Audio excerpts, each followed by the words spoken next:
नमस्कार.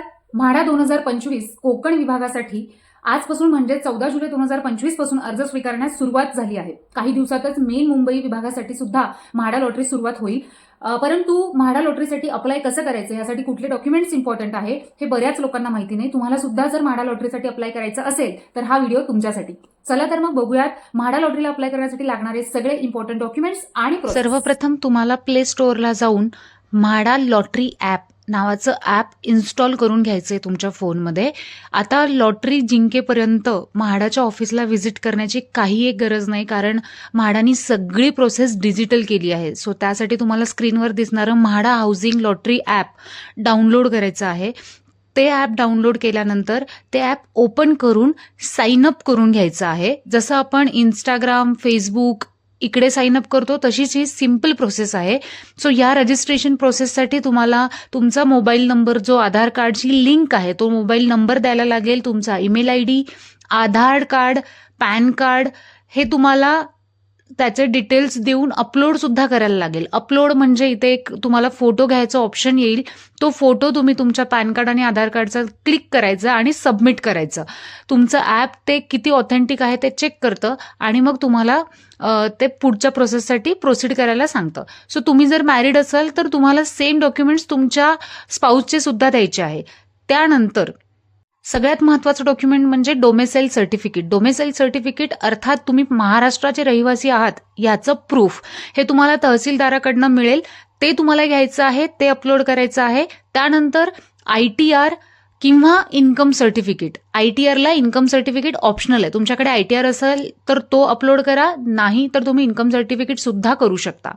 आता त्यानंतर महत्त्वाचा मुद्दा म्हणजे काही स्पेशल कॅटेगरीजमधनं तुम्ही अप्लाय करू शकता. जसं आर्टिस्ट किंवा जर्नलिस्ट असाल, तुम्ही गव्हर्नमेंट एम्प्लॉई असाल, म्हाडाचे एम्प्लॉईज असाल, MP, MLA असाल. सो अशा काही कॅटेगरीज दिल्या आहेत, त्यामधनं तुम्ही अप्लाय करू शकता. आणि जर तुम्ही या कुठल्याही कॅटेगरीमध्ये फॉल करणार नसाल तर तुम्ही जनरल कोटामधनं अप्लाय करू शकता. सो ही सगळी प्रोसेस साइनअपची झाल्यानंतर तुम्हाला काही ऑप्शन स्क्रीनवर बघायला मिळतील, लाईक स्टार्ट नाऊ किंवा view live scheme. So live स्कीममध्ये जेव्हा तुम्ही क्लिक करता तेव्हा तुम्हाला ज्या ज्या सेक्शनचे आत्ता लॉटरीचे ऑप्शन अवेलेबल आहे ते दिसतील. सो तुम्हाला ज्या सेक्शनमध्ये अप्लाय करायचं आहे त्याला क्लिक करा. त्यानंतर तुम्हाला त्या सेक्शनच्या अंडर काही ऑप्शन्स लिस्ट आउट करून दिलेले असतात. त्यापैकी ज्या एरियामध्ये, ज्या स्कीममध्ये तुम्हाला अप्लाय करायचं आहे ती स्कीम तुम्ही सिलेक्ट करून व्ह्यू करू शकता की त्या स्कीमच्या अंडर किती ऑप्शन्स आहे. जसं तुम्हाला आता स्क्रीनवर दिसतंय, मी एक स्कीम ओपन केली. त्या स्कीमच्या अंडर बरेच नगर, काही एरियाज, कॉलनी असतात. सो त्याच्या अकॉर्डिंग त्यांनी लिस्ट आउट करून दिले. स्क्रीनवर प्रॉपर्टी डिटेल्समध्ये जसं 420 MS नीलकंठ प्लॉट नंबर 23 दिलाय, तिकडेच ब्रॅकेटमध्ये LIG दिलंय. LIG is your income group. जे ITR तुम्ही अपलोड करतात त्यानुसार तुमचं इन्कम ग्रुप ठरतं. आता इन्कम ग्रुप ठरल्यानंतर पुढे तुम्हाला प्रॉपर्टी डिटेल्समध्ये जे EMD दिसतंय, EMD is the amount which you have to pay while applying for the property. So प्रॉपर्टीचे बाकी डिटेल्स पण इथे दिलेले असतात, लाईक कार्पेट एरिया किती असणार आहे, फ्लोअर प्लॅन काय असणार आहे, लोकेशन कुठे आहे, हे सगळं तिथे मेन्शन केलेलं असतं. आणि जर तुमची प्रॉपर्टी रेडी टू मूव्ह असेल तर फोटो सुद्धा तिथे दिलेले असतात. सो तुम्ही फोटोज बघून किंवा फिजिकली त्या प्रॉपर्टीला व्हिजिट करून सुद्धा अप्लाय करू शकता. त्यानंतर 4 प्रकारचे इन्कम ग्रुप असतात: EWS, LIG, MIG and HIG.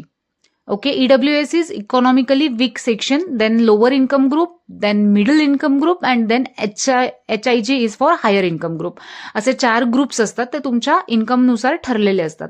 आणि त्यानंतर आर्टिस्ट कोट्यातनं जर तुम्ही अप्लाय करत असाल तर आर्टिस्ट म्हणून 15 वर्ष एक्सपिरियन्स असणं फार गरजेचं आहे.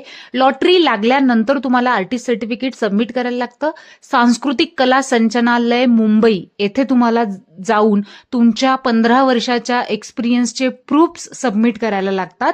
आणि स्क्रीनवर दिसलेलं जे आर्टिस्ट सर्टिफिकेट आहे ते तुम्हाला म्हाडा लॉटरीच्या ॲपवर आफ्टर लॉटरी विनिंग येतं. ते हे सर्टिफिकेट तुम्हाला तिथे जाऊन सबमिट करायला लागतं. प्लस तुम्हाला एक लेटर सुद्धा दिलं जातं म्हाडाकडनं की या व्यक्तीला आर्टिस्ट कोट्यातनं लॉटरी लागली आहे आणि आता या व्यक्तीला तुम्ही आर्टिस्ट सर्टिफिकेट द्या, असं एक सर्टिफिकेट असतं. ते तुम्हाला तिथे सांस्कृतिक कला संचालनालय मुंबई येथे जाऊन सबमिट करायला लागतं. फक्त तुमचे एक्सपिरियन्स प्रूफ्स बघून काही प्रोडक्शनचे लेटर्स तुम्हाला द्यायला लागतात. तुम्ही जे जे काम केलं असेल, जेवढं जास्त शक्य असेल तेवढे जास्त प्रूफ्स तुम्ही 15 वर्षाचे दिल्यानंतर तुम्हाला पूर्ण व्हेरिफिकेशन नंतर गव्हर्नमेंट, सांस्कृतिक कला संचालनालय ही गव्हर्नमेंटची एक शाखा आहे जिथे आर्टिस्ट सर्टिफिकेट दिलं जातं. आणि मग ते सर्टिफिकेट मिळण्यासाठी जवळजवळ 2 ते 3 आठवडे लागतात, कारण खूप जेन्युइन व्हेरिफिकेशन ते केलं जातं. आणि ते झाल्यानंतर तुम्हाला ते आर्टिस्ट सर्टिफिकेट म्हाडामध्ये जाऊन सबमिट करायला लागतं. सो एकतर म्हाडामध्ये जाऊन सबमिट करा किंवा म्हाडाच्या ॲपवर सुद्धा तुम्ही सबमिट करू शकता. सो बाकी लॉटरी विनिंग नंतर खूप सोपी प्रोसेस आहे, ती तुम्हाला म्हाडाच्या ॲपवर नोटिफिकेशन डिटेल्समध्ये वारंवार मिळत राहणार. सो तुम्हाला सुद्धा जर मुंबईत घर घ्यायचं असेल तर हा व्हिडिओ नक्की सेव्ह करा. तुमच्या काही अडचणी असतील तर मला कमेंटमध्ये नक्की सांगा.